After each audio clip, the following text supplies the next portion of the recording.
ভারতের প্রধানমন্ত্রী নরেন্দ্র ভাই মোদীর 2014 সালে প্রতিষ্ঠিত হওয়ার পর ভারতবর্ষের দেবতুল্য কার্যকর্তারা যেভাবে আজকে সারা পৃথিবী জয় জয়কার এই ভারতবর্ষের প্রধানমন্ত্রী নরেন্দ্র ভাই মোদীর যে স্বচ্ছ ভারতের চিন্তা চেতনা, উনার যে মন কি বাত এবং বলিষ্ঠ এই 10 বছরের যে সিদ্ধান্তগুলা আমাদের প্রধানমন্ত্রী নরেন্দ্র ভাই মোদী নিয়েছেন, আজকে ভারতবর্ষের প্রত্যেকটা জাতি উপজাতি সর্বস্তরের মানুষ জয় জয়কার দিচ্ছেন।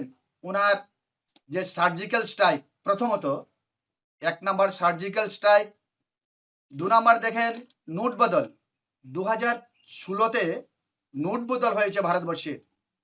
জিএসটি যেটা 2017 সালে এক দেশ এক বাজার। চতুর্থত বালাকোট বিমান হানা 370 দ্বারা বাতিল 2019 সালে।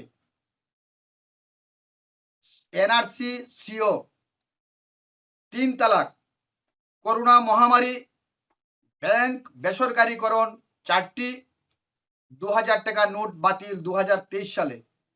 এই যে 12-13টা বলিষ্ঠ সিদ্ধান্ত নিয়েছেন ভারতবর্ষের প্রধানমন্ত্রী নরেন্দ্র ভাই মোদী, উনার চিন্তা চেতনা এবং আগামী দিনে 2024 লোকসভা নির্বাচনের পরবর্তী সময়ে যে ভারতবর্ষের শ্রেষ্ঠ ভারত, আত্মনির্ভর ভারত, ভারতবর্ষের মানুষের কল্যাণে, মানুষের অন্ন বস্ত্র বাসস্থান শিক্ষা স্বাস্থ্য, এই যে ভারতবর্ষের 70% গরিব পিছিয়ে পড়া মানুষ, তাদের চিন্তা চেতনায় ভারতীয় জনতা পার্টি সবকা সাথ সবকা বিকাশ, এই যে স্লোগান ভারতীয় জনতা পার্টির, এই স্লোগানকে সামনে রেখে মোদীর মার্গদর্শনে অনুপ্রাণিত হয়ে এবার 3রা বার 400 পার এই সংকল্প নিয়ে ভারতবর্ষের দিকে দিকে তথা আমাদের এই ক্ষুদ্র রাজ্য ত্রিপুরা রাজ্য, ত্রিপুরার জাতি উপজাতি সম্প্রীতির যে মেলবন্ধন আমরা দেখেছি 2014 সালে মোদীর জমানায়। মোদী চাইছেন এ রাজ্যের সম্প্রীতির মেলবন্ধনকে অটুট রেখে এই যে জোট আমরা দেখলাম, এই যে জোট হয়েছে এনডিএ জোট, এটা মোদী বিরোধী ভারতবর্ষের সাম্প্রদায়িকতা বিচ্ছিন্নতাবাদী শক্তি মোদীর ভাবমূর্তিকে নস্যাৎ করে দেওয়ার যে চিন্তা চেতনা নিয়েছেন, এটা ভারতবর্ষের দেবতুল্য কার্যকর্তারা এবং আমাদের এই রাজ্যের 2টা নির্বাচনী ক্ষেত্র রয়েছে।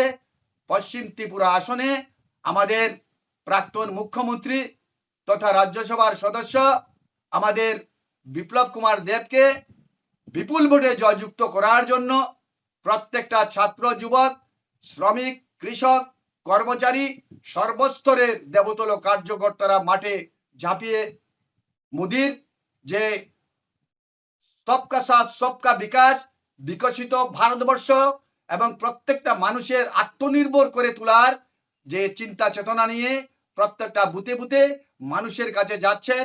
আমরা এখানে সিপিএম দেখি না, আমরা কংগ্রেস দেখি না, আমরা চাই মানুষের উন্নয়ন হবে।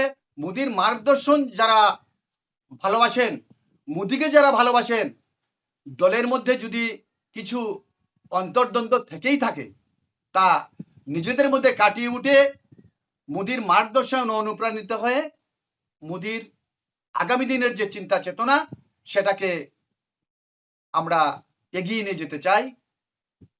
কারণ আমরা মোদীকে থেকে পার্টি করছি সারা ভারতবর্ষে। মোদী সারা ভারতবর্ষের আমাদের বিজেপি দলের যে মার্গদর্শন, মোদী অমিত শাহ এবং আমাদের ভারতের সর্বভারতীয় সভাপতি জেপি নাড্ডা, ওনাদের কেন্দ্রীয় স্তরের আমাদের নেতৃত্বের মার্গদর্শনের মাধ্যমে আমরা বিজেপি দল করছি।